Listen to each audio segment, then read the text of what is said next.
the late 19th century into the beginning of the 20th century, comedy routines sometimes came at the expense of African Americans in a demeaning way. With the adaptation of racism in comedy in the South, Americans would become familiar with the infamous comedy acts known as black minstrel shows. These shows featured white men dressed in blackface playing musical instruments and dancing around the stage, depicting African Americans as dim-witted, lazy, and buffoonish. By the early 20th century, minstrel shows became less popular, and vaudeville began to emerge in the United States. In vaudeville shows, actors would perform several unrelated comedy skits in one act, similar to shows such as Saturday Night Live. Groups such as the Marx Brothers got their start in comedy from vaudeville. After their most successful vaudeville show, Fun in High School, the Marx Brothers turned their vaudeville performances from live shows into movies, with their premiere film, The Coconuts. In their films, the Marx Brothers removed the idea of showing unrelated skits and decided to use only one plot throughout their movie. With the beginning of their film career in 1929, the Marx Brothers and their movies would revolutionize the original ideas of comedy in the United States. As the Marx Brothers became more popular, so did their styles of comedy. In movies such as Animal Crackers, Horse Feathers, and Duck Soup, Marx Brothers Groucho and Chico told jokes based off of double entendres and quick-witted puns.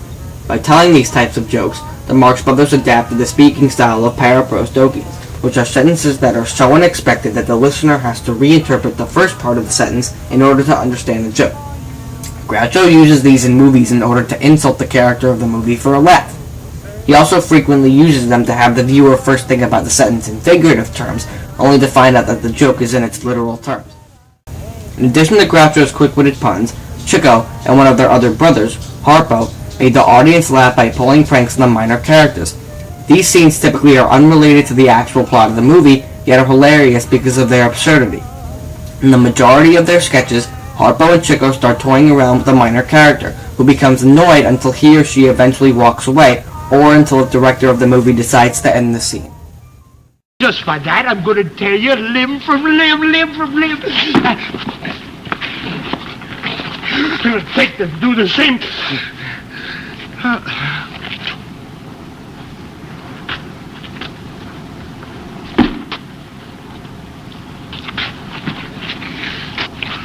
Well, now you see, I not say one thing, mister, before one of you. No, honest? Go.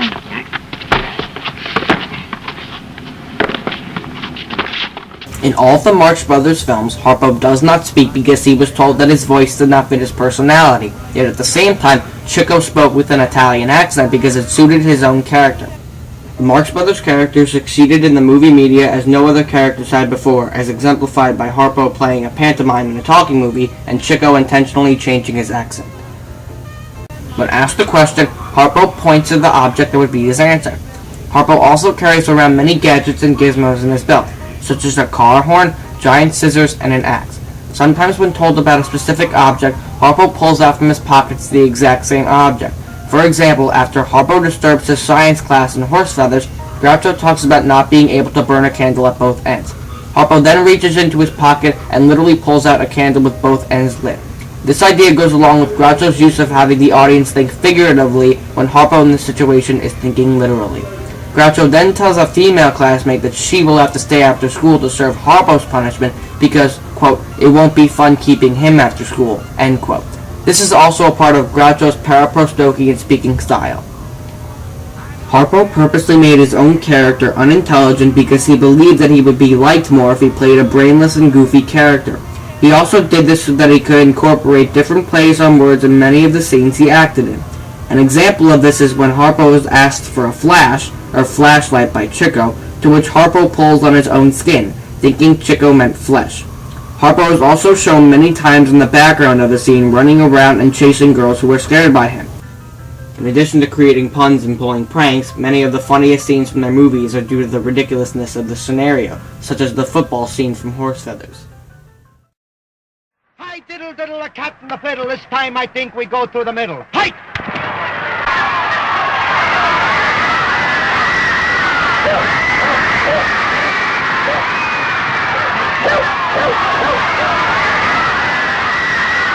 Hey, you're running the wrong way!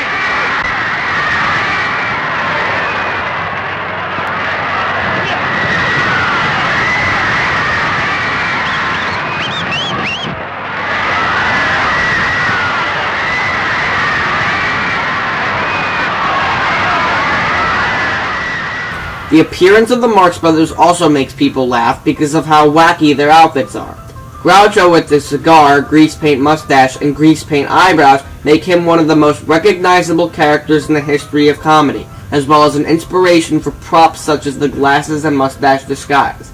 Harpo wears a curly wig and top hat in the Marx Brothers movies, as well as a large trench coat with a spotted shirt and his gadgets belt. Like Harpo, Chico also wears his own pointed hat in nearly every one of their movies. With the ingenious addition of these wild outfits, the Marx Brothers make themselves appear less serious and more comical, thus making them funnier. From the beginning of their days in film in 1925, the Marx Brothers rose to the top of the charts as the most popular comedy group in America. By the beginning of the Great Depression in 1929, the Marx Brothers were loved even more because they made people laugh during the hard economic times Americans were living in. Groucho, on the other hand, believed that much of their popularity came from the good and long-lasting jokes of vaudeville used in their movies. Even with all this popularity, certain reviews on their eventual 1933 movie, Duck Soup, had mixed feelings about the Marx Brothers as a whole. A writer for the Los Angeles Times in 1934 believed that, quote, every indication points to the Marx Brothers being through with the movies for the time being.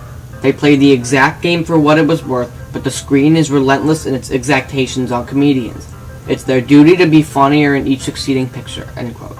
As more mixed reviews sprang up, Groucho was asked why he even wanted to make movies in the first place, to which he responded that, quote, the movies are classy, end quote. With that response, the Marx Brothers would go on to make 9 more movies as a group. Although resigning from comedy as a group in 1957, the Marx Brothers movies would live on for decades. The American Film Institute would eventually induct the Marx Brothers into AFI's 100 Years, 100 Stars as the 20th greatest film stars of the past 100 years. The American Film Institute had 2 of the Marx Brothers films on the AFI's 100 Years, 100 Movies, as well as 4 others on the AFI's Top 100 Comedies.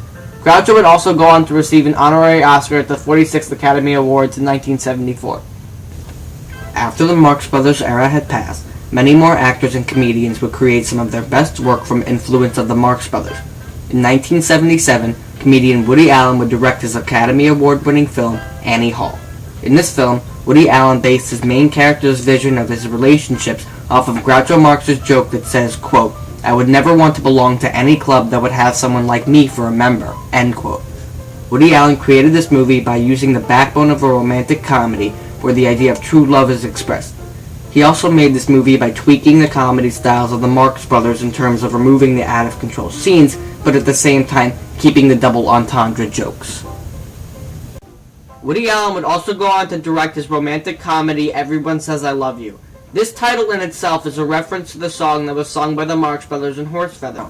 Woody Allen incorporates a group of Groucho Marx impersonators in a scene set in France who sing a Marx Brothers comedic song from their movie Animal Crackers.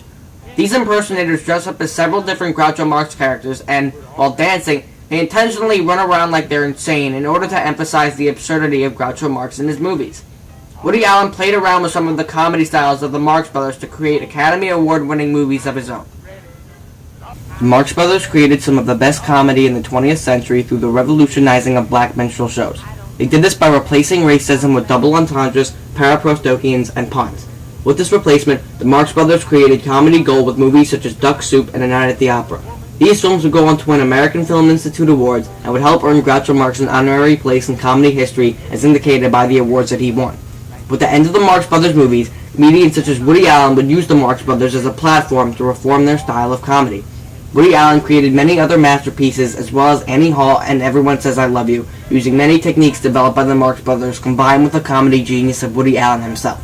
The Marx Brothers' revolutionizing of the original forms of comedy sparked a major turning point in 20th century America, earning themselves awards and popularity and being remembered in history through future adaptations of Marx Brothers comedy.